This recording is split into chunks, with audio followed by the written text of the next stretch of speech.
This video is aimed at non-autistic people. To autistic viewers, this is our daily lives, but those of you who aren't autistic might learn something new. The biggest single barrier autistic people face is prejudice.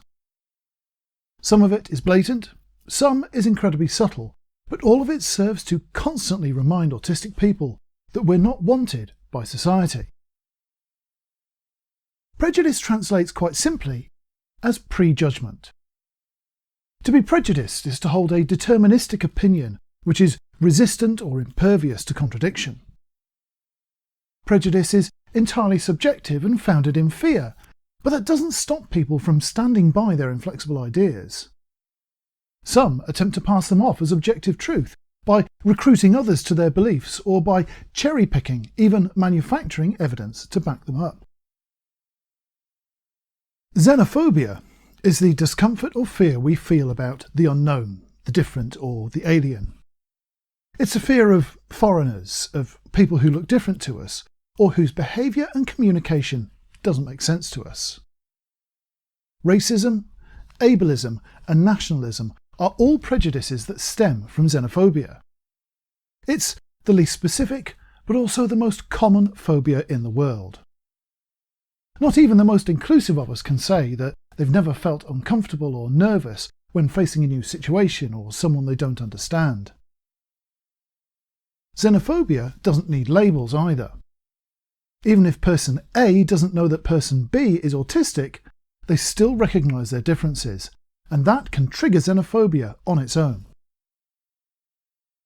Prejudice against autism and autistic people is hardly difficult to find. But since most people know very little about us or our lives, it often passes by without recognition. Let's start with an obvious example. Not long ago, Amazon came under fire for selling t-shirts bearing the slogan, "Make Autism Extinct." The prejudice, the prejudgment, isn't remotely hidden there.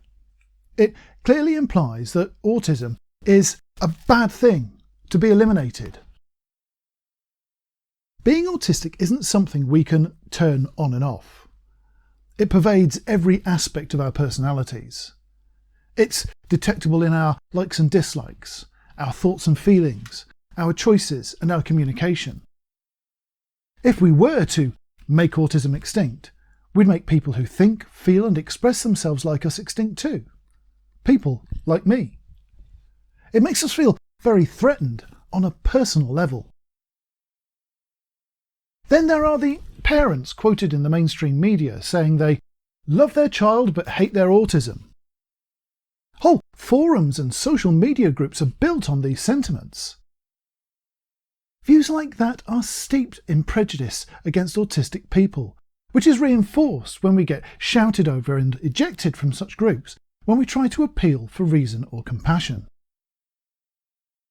Some groups like these also describe the bizarre and dangerous lengths some of their members will go to in their efforts to reverse their child's autism. On the surface is the state-sanctioned abuse of behaviourism, but underneath that is a subculture of quack cures and pseudoscience being traded under cover of anonymity and password-protected groups. When a parent is willing to feed their children industrial bleach or risk their lives attempting to suck the chemicals they blame for autism out of their bodies, their prejudice is clear for all to see. It says, "I'd rather risk harming or killing my child than allow them to be autistic." Even when we step back from such horrific expressions of fear and loathing, it doesn't get much better.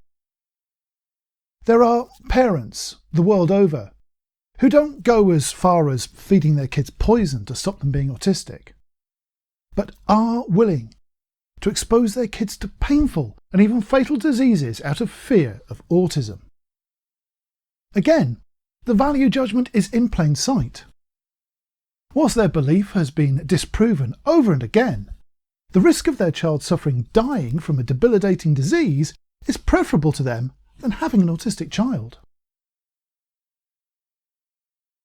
When we look deeper, there's a plethora of more subtle language and imagery around autism which stigmatises and encourages prejudice. From the moment of diagnosis, we're encouraged to feel that we are insufficient as people. The diagnostic term, autistic spectrum disorder, sets the scene for our futures. The very word, disorder, is othering and explicitly implies deficit. The everyday meaning of disorder is untidy, dysfunctional, or out of place. It immediately tells us that we're regarded as aberrations society once tidied up. We can't see a mention of an autistic person in the media without the one-line description of a lifelong disorder which affects behaviour and communication.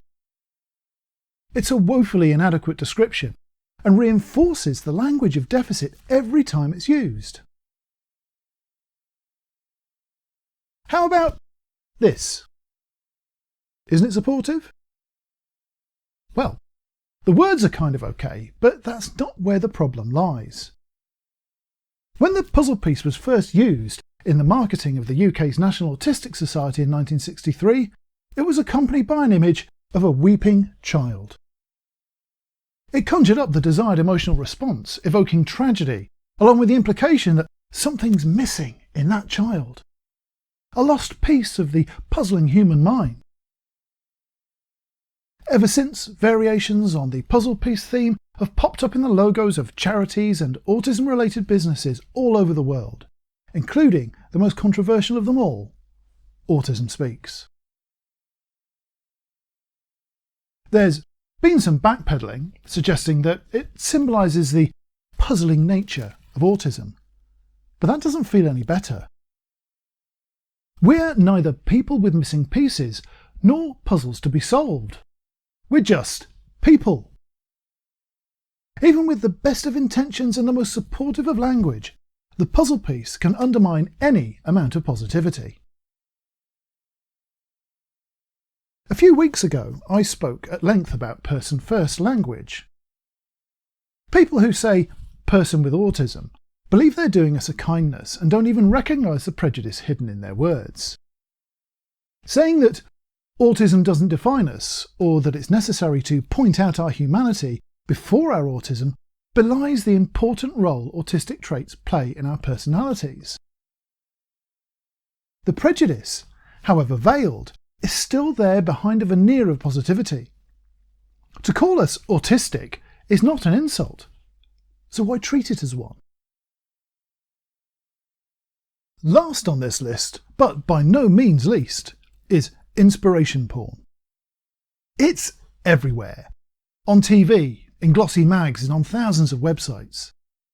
It's in every story about someone with a real or perceived disadvantage who has achieved something despite their limitations, or has overcome them to become a more whole person. It's problematic on so many levels.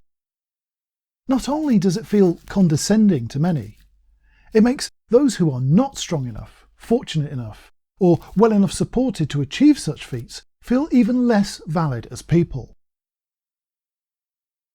The limitations most autistic people have to overcome are not inherent in who we are. They come from the disadvantages we encounter thanks to the xenophobia we've been talking about. Most of the difficulties experienced daily by most autistic people can be remedied or drastically improved by greater understanding and simple accommodations. But we're denied that.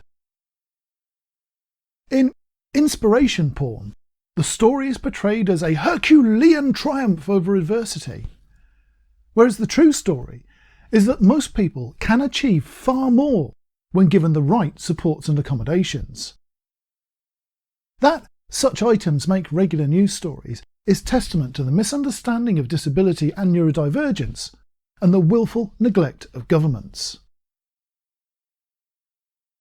Every minute of every day, autistic people meet prejudice eye to eye. From the blatant to the subtle, the personal to the institutional, autistic people are persistently represented as being deficient, incomplete or incapable, and it hurts us in ways you couldn't imagine. From social exclusion and poor education outcomes, to difficulty finding work and workplace bullying once we're employed. It's in the comments from the snide children in the playground shouting "autistic" as an insult, to the well-intentioned social worker who insists on saying "person with autism" instead of autistic. It's in everything that explicitly states or implies that being autistic is something undesirable. It's sad to say that this video won't be seen by most of the people who would benefit from it. Actually reaching people who toss their preconceived ideas about autistic people around without thought is incredibly difficult. They're comfortable with their ignorance and unaware of the harm they do. If a person isn't directly connected to someone who's autistic, it's rare they take an interest, let alone know how many of us there are or how much we contribute to the world. We're nothing to them, not on their radar. That said, there's already green shoots of progress to be seen. Increasing numbers of parents, professionals, friends, lovers and co-workers of autistic people now know that their previous ideas about us were untrue. But we need that to grow, and fast. We must challenge the representation of autism as tragedy whenever and wherever we see it. We must educate wherever we have the opportunity and make the best use of our time and our energy when we do so. For some, their fear of difference is too great to overcome, and we waste our efforts when we try. But there are far more people with open minds who can overcome their fear if they are given the right information. If we want to see the youngest generations of autists grow up in a world where people aren't afraid of them anymore, we have to teach the world that they and we aren't a problem or a threat. To echo the words of FDR, where autism is concerned, there is nothing to fear but fear itself. Thank you for watching. Supporting Autismatic on Patreon, like these fine people here, helps the channel to grow and produce higher quality content, as does every item of merch that's sold. Links are in the description and on Autismatic.com. Please subscribe for new content every Wednesday, or click here to watch another video from the channel.